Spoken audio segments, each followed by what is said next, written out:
welcome back to my channel. This is Divine from Keeping Up with Divine. Thank you for coming if you're a return subscriber. Thank you for coming if you're new, and welcome. Make sure you hit the subscribe button for content every Wednesday and every Sunday, 6 p.m. UK time. Sundays are going to be everything to do with business, and Wednesdays is going to be everything else. That's challenges, food videos, makeup, beauty, you name it. It's going to be on a Wednesday. So without any further ado, let's get straight into today's video.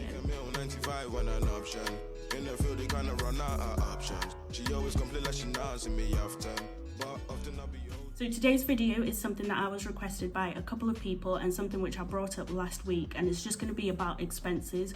What can you legally expense under your company and how you go about doing such a thing? Let's start off by expenses. What is an expense? The way I look at it is it's something that is a cost of running the business. So for instance, if you need to pay rent for your offices, that's an expense.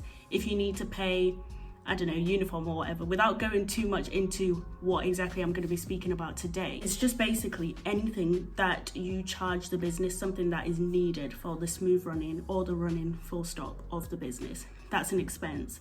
And how it works is, let's say your annual turnover for your business is £50,000 and you spend £20,000 on expenses, you only then pay tax on the remaining £30,000 of your business.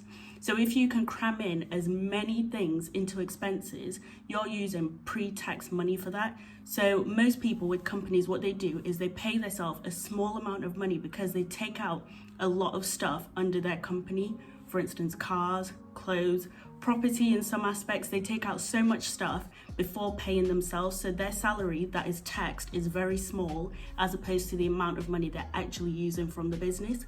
And I'm going to give you some ideas on how you can go about doing the same for yourself. So the first kind of thing you can expense is office costs and equipment. So that's things like stationery, rent that you're paying, so it's postage, computers, laptops, softwares, rent, water bills, utility, and everything that is involved in running your office. So things like property insurance, printers, printing ink, all sorts. Like if you look up any sort of stationery you need to buy to start your company, you can absolutely definitely expense that. Paper, postage, stamps, envelopes, you name it. Like you can put that all under your business expenses, which may seem like small things, but they do add up in the long run, especially if you look at your bills and you add in the rent and stuff like that.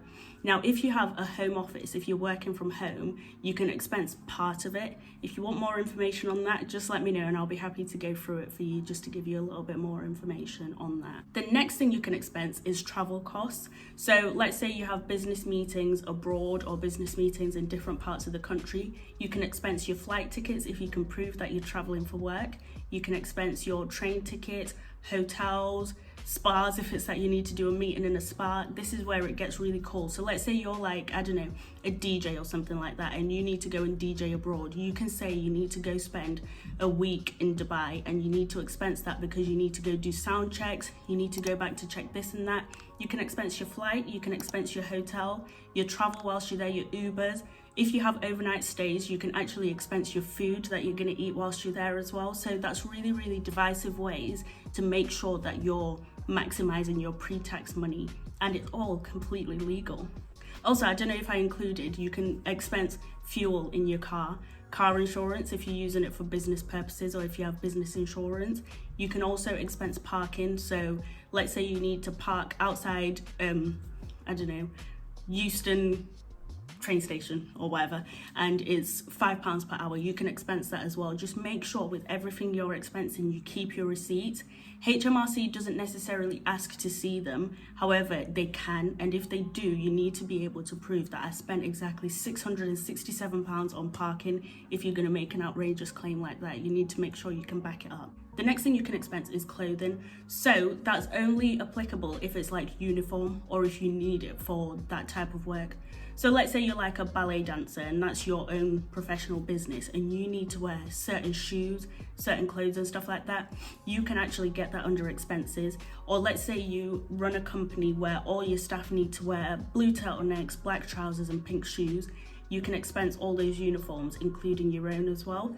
And once again, like I said before, make sure you keep the receipts of where you're getting the stuff from, just to prove it if you are asked at a later date, okay, we need proof of how you spent £1,000 on uniform. Just make sure that you're in a position to prove that. The next thing which you can expense, I feel like most people will know this one, is staff costs or subcontractor costs. So let's say you're an employer.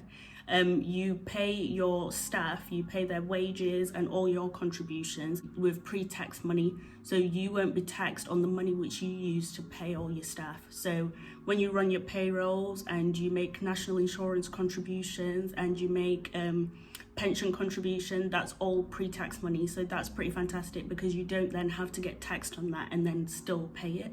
So I think that's quite a great one as well, and that's where I think majority of the money on a lot of businesses actually goes to, so it's great that this is pre-tax money. The next thing that you can claim as an expense is things you buy to sell on. So let's say you're like, I don't know, you know, people who buy goods from AliExpress or Alibaba or whatever. You don't need to pay tax on the money which you use to buy those items. So let's say you've made a £500 profit and you want to use £400 of that to go and buy more stock. You don't need to pay tax to use that £400 to buy more stock. You just need to pay tax on that £100 which is left over. So you're able, if you're wanting to keep your money circling in the business, you can keep using it pre-tax, pre-tax, pre-tax, and by the time you take it out, you've made a heck of a lot of money. So I think that's a really fantastic way to make sure that you're paying as little tax as possible. The next one is cost of business premises. So that's similar to the office equipment. So like heating, lighting, business rates and things like that. That's also pre-tax money, which is pretty great. Next is advertising and marketing. So if you want to run Facebook ads, Instagram ads, rent out a billboard, build a website or whatever, this is all pre-tax money, which you can use for that as well.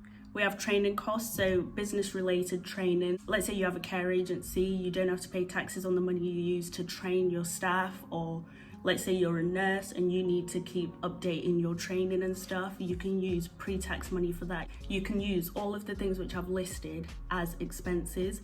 So basically what you do at the end of the year, before you're about to pay your corporation tax, you add up all the expenses and you add up your turnover, then you take away your expenses from your turnover and send the figures to HMRC.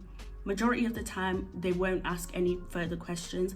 However, they might ask, okay, we need proof of these expenses. So whatever you do, anything you expense under the business, make sure you keep receipts or some sort of proof that this is where the money has gone to, because you don't want no problems. And finally, I feel like the one that everybody's been waiting for, you can also expense a car. Now, that's not as simple as everything else which I've mentioned in this video. It can be done, but you need to claim it as capital allowance.